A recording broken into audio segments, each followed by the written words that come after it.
Hello friends, हमें पैसा कमाने का तो सिखाया जाता है, पर बचाने का कोई नहीं सिखाता। और अगर कोई सिखाता भी है तो हम मानते नहीं हैं। हमें ये भी चाहिए, वो भी चाहिए, राइट। हर घर में अपनी एक कहानी होती है, सैक्रिफाइस की, स्ट्रगल की और सपनों की। पर क्या हमने फाइनेंस के बारे में कहानियां सुनी हैं? चलिए आज जानते हैं साइकोलॉजी ऑफ मनी से कुछ ऐसे टिप्स जो हमें पैसे को कैसे यूज करना है वो सिखाएंगे। पहला है, wealth is not equals to income.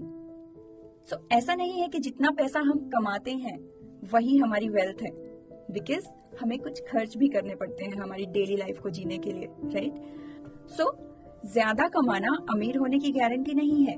अक्सर करोड़ों कमाने वाले भी कर्ज में डूब जाते हैं। क्यों? क्योंकि वेल्थ वही है जो आप सेव करते हैं, जो आप बचाते हैं, ना कि वो जो आप कमाते हैं। हर बार नया फोन, नए कपड़े, नई गाड़ी और अपने स्टेटस पे पैसा उड़ाने की बजाय हम अगर सेविंग्स करेंगे तो हमारी वेल्थ बढ़ेगी।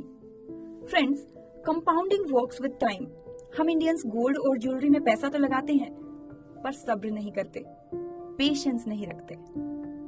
द साइकोलॉजी ऑफ मनी के राइटर मॉर्गन हाउसल कहते हैं, wealth is the result of long term discipline, not short term luck.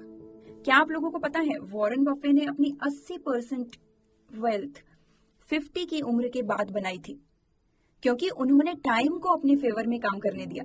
सो अगर आपको भी वेल्थ को बढ़ाना है तो उसे टाइम दीजिए। हमारा अगला टिप है, स्टॉप कंपेयरिंग। आपका पड़ोसी कार ले आया तो आप भी ईएमआई में घुस जाएंगे। यही तो पैसे की साइकोलॉजी का सबसे बड़ा मिस्टेक है।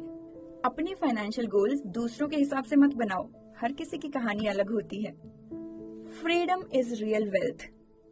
सो जब तक आपके पास फ्रीडम नहीं है, आपके पास पैसे होने का कोई मतलब नहीं। सबसे बड़ा पैसा वही है जो आपको आजादी दे सके, वक्त की, डिसीजंस की और जिंदगी जीने की। ज्यादा पैसा होना तब तक बेकार है जब तक आप आजाद नहीं हैं, कोई डिसीजन नहीं ले पाते। तो सोचिए, क्या आपको आजादी है? फ्रेंड्स, हमने अपने माँ बाप को देखा है कि कैसे उन्होंने एक एक पैसे को सोच समझकर यूज किया, पैसे की वैल्यू को समझा। लेकिन हमने क्या किया?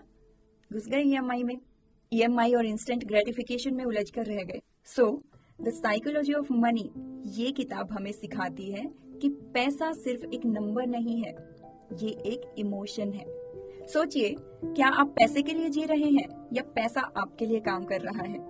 सो आज से ही अपना मनी माइंडसेट बदलिए, क्योंकि जब आप पैसे की साइकोलॉजी को समझ जाएंगे, आपकी जिंदगी बदल जाएगी।